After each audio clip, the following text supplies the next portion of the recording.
I'm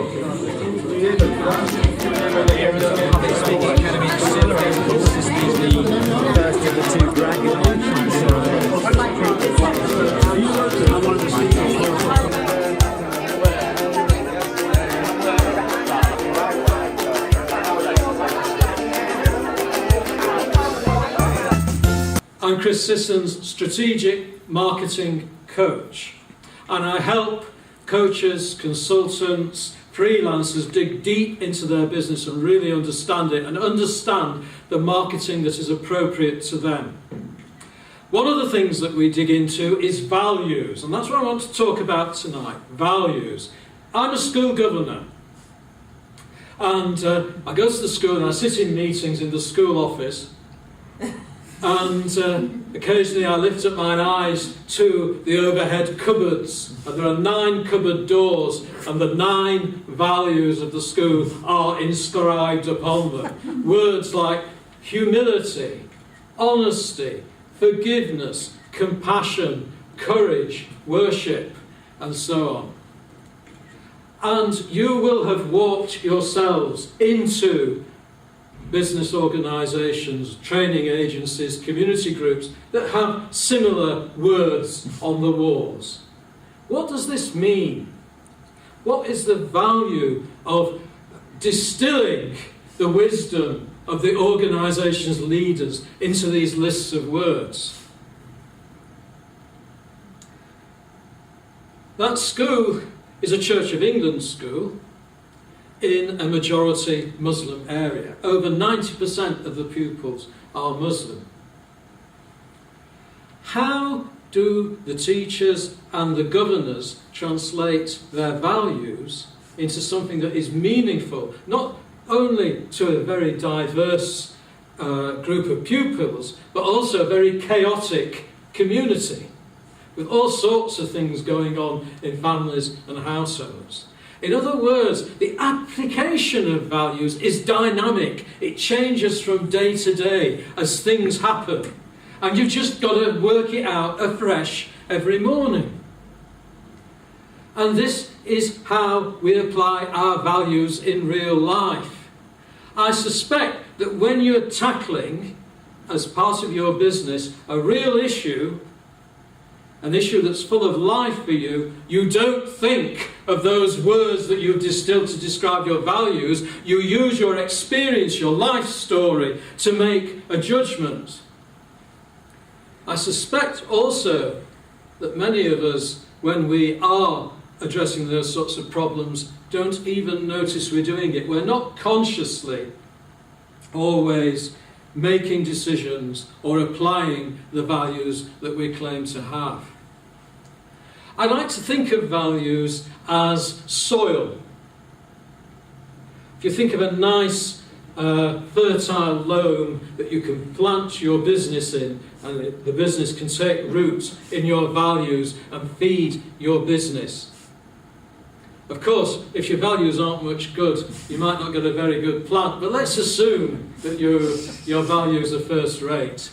And let's imagine your business as a great turnip with 3 tap roots going deep into the soil of your values and being fed by your values. I have a client, his name is Dave.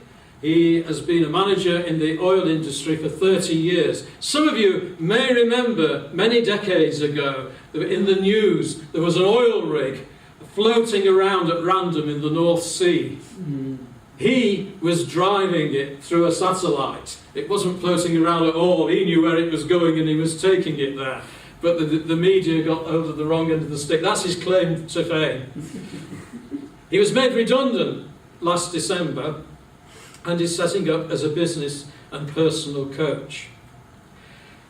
In his 30 years in the oil industry, he has witnessed some fantastic management practice. Some really great management practice. He's also witnessed some totally appalling management practice. His purpose as a coach is to transform management of the oil industry. He won't do it all on his own, but that is his purpose. And every business has a purpose.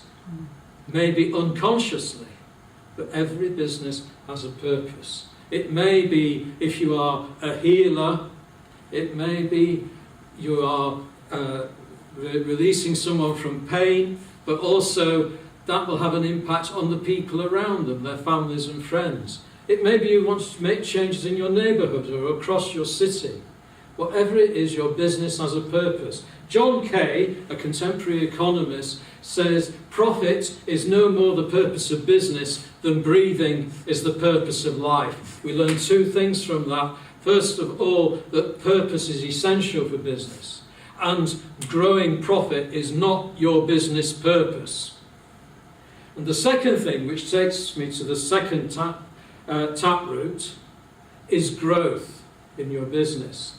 Just as you cannot live without breathing, you cannot run your business without growth.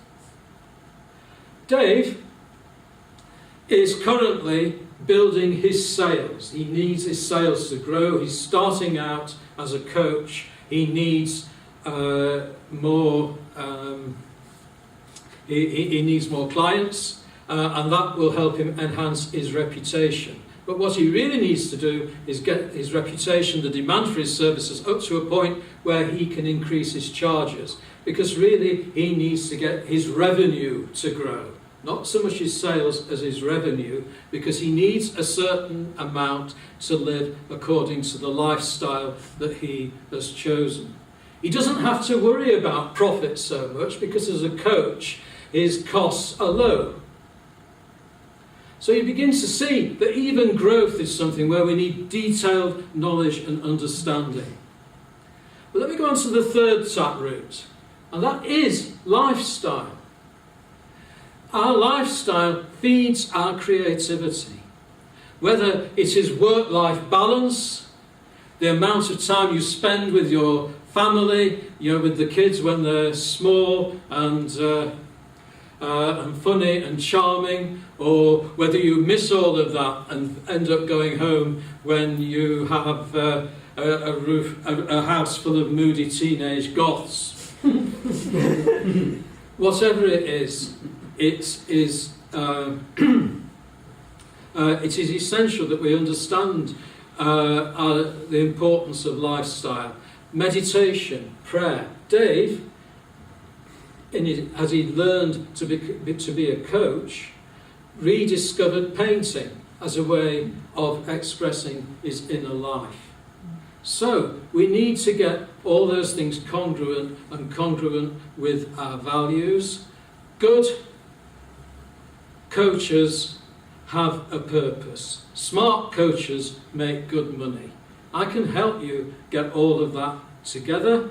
If you're interested, put my name alongside yours on the list at the back, and I can offer you a free consultation, no strings attached, to help. And what you will take away from that are the first steps in your marketing strategy.